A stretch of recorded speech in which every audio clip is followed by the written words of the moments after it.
So I thought I'd make a little video on how to change a set of discs and pads on a 2015 Volvo XC60.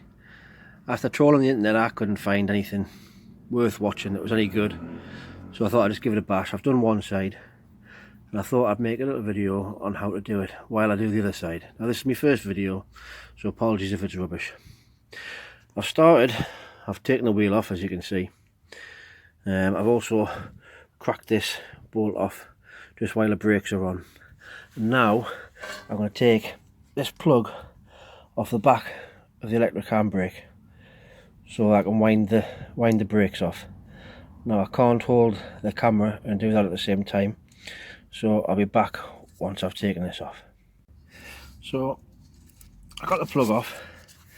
What it is, put a little screwdriver in here, see if I can show you. They're a bit fiddly. If you get a screwdriver in there and you release it, then it pulls out. So we'll just tuck that out the way for now. So now what I'm going to do, I'm going to see the two plugs, and you can't see, it's a bit dark. Oh, see in there, and there's two pins in there. I'm going to put a 12 volt supply on there, and that will wind this little motor, which will release the handbrake. So I've wound the handbrake off. What I've got, it's very crude. I've just got a couple of wires on a car battery. I'm just using these clips off a starter just to hold the wires on. And I've literally just pushed the wire in to touch the terminals and the pins in the plug there. Like I say, it's crude, but it works. To find out which way I needed to go, which polarity, I needed the positive on the back plug and the negative on the front plug.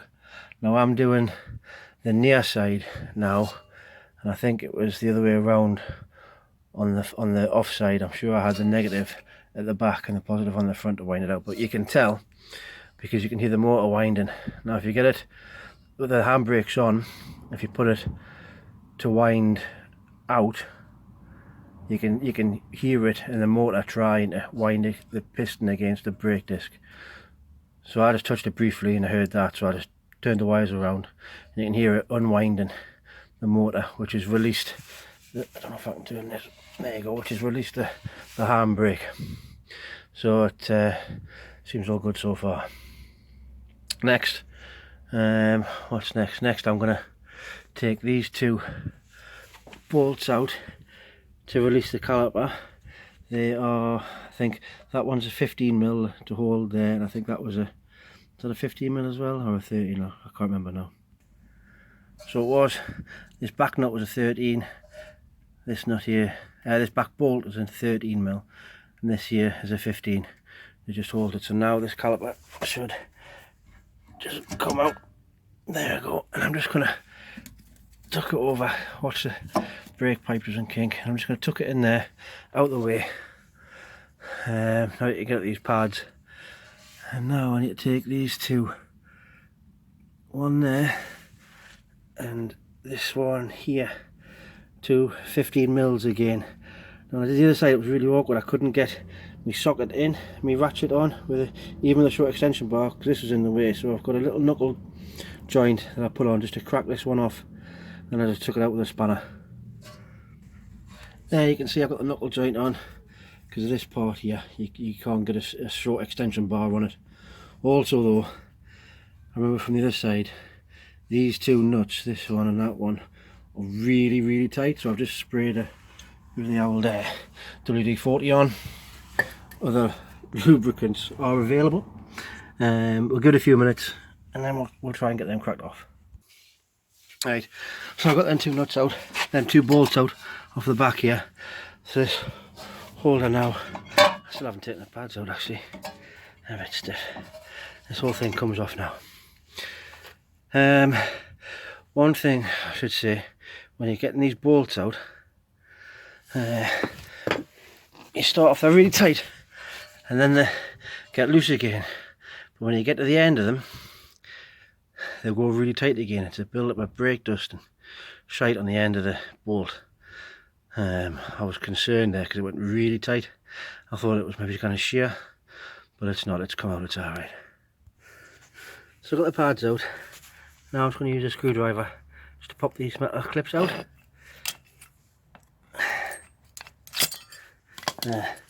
Now, you do get new metal clips with the pads that I got, but when I did the first side I noticed they're the wrong size. They wouldn't actually fit over the disc.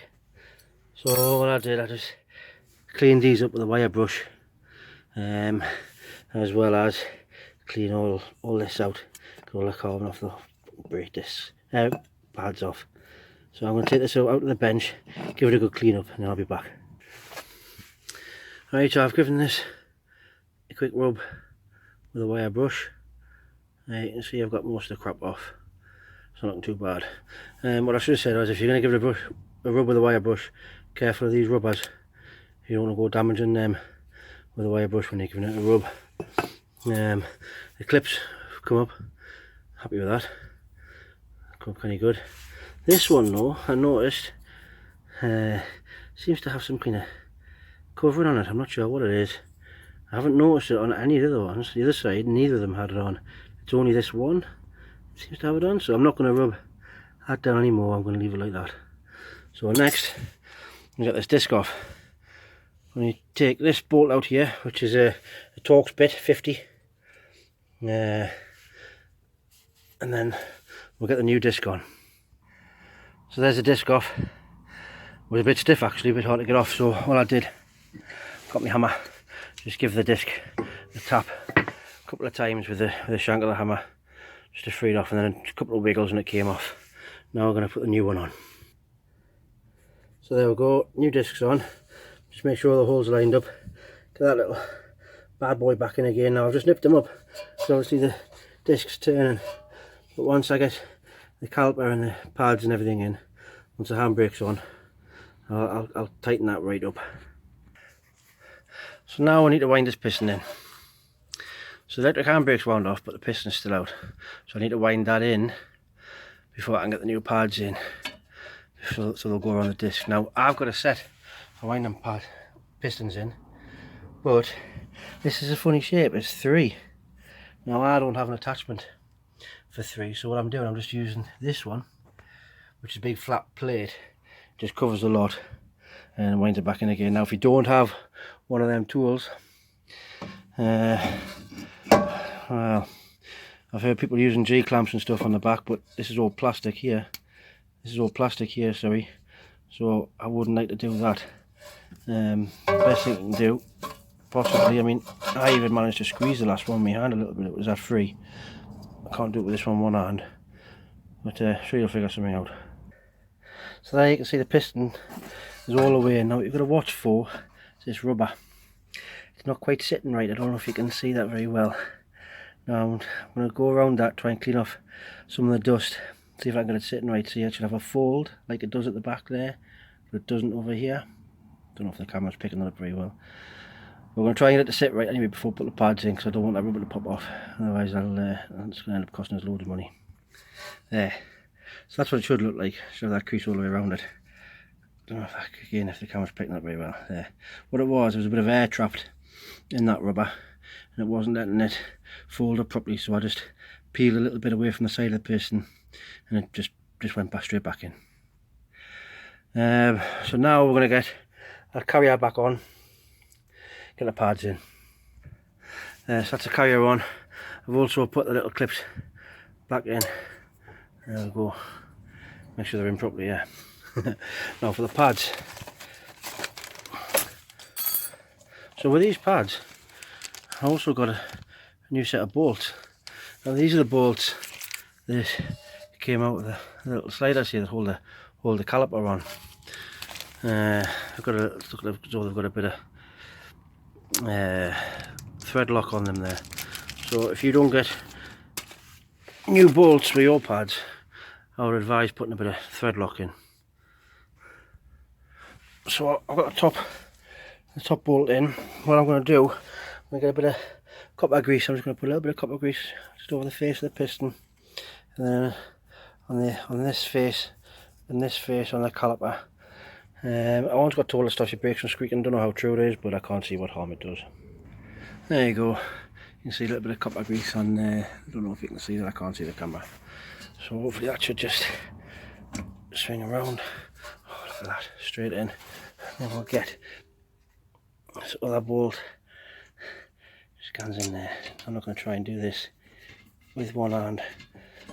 So I'm going to tighten them up and I'll be back. There, so I've got them two bolts in. You can see the caliper slides freely backwards and forwards. That's a good sign, that. What I didn't say before, these two 13 mils I've just nipped up. I've got a good tension on them. I don't know what the torque settings should be, but I've just got them good now. They're 15. These ones down here, the two of them. Them ones, I just got them as tight as I could.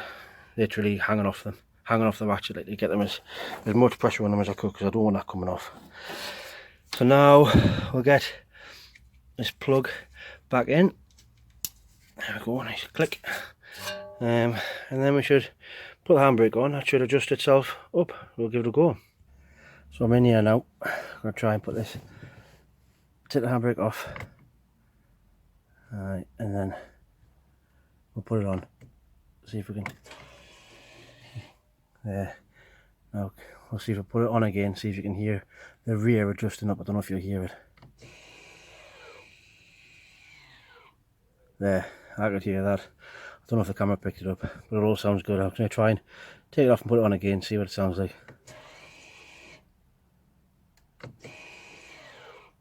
Oh, lovely. So, all done. I'm going to tighten this little lad up here and get the wheel on, take it for a spin. So there we go, wheels back on, little plastic covers back on. One thing I did want to show you, excuse the mess, was these pads. Now these are the pads out the near side. I don't know if you can see how much is left on them. They don't actually look that bad. Yeah, that's a bit better. But these are the pads out the offside, just about down the metal, that one. So there's a massive imbalance on the brakes between the driver's side and the passenger side. I don't know what's caused it. I don't know why Volvo didn't pick up on it when I had it in there for a service last, which I don't think I'll be doing again because I can't afford it. But it's definitely something to keep an eye on. I'm going to have a look and see if this is a known problem with the XC60s. So there we have it, all done. I hope you get some use out of this video. If you've got any questions, drop us a comment, and I'll see what I do to reply. Cheers.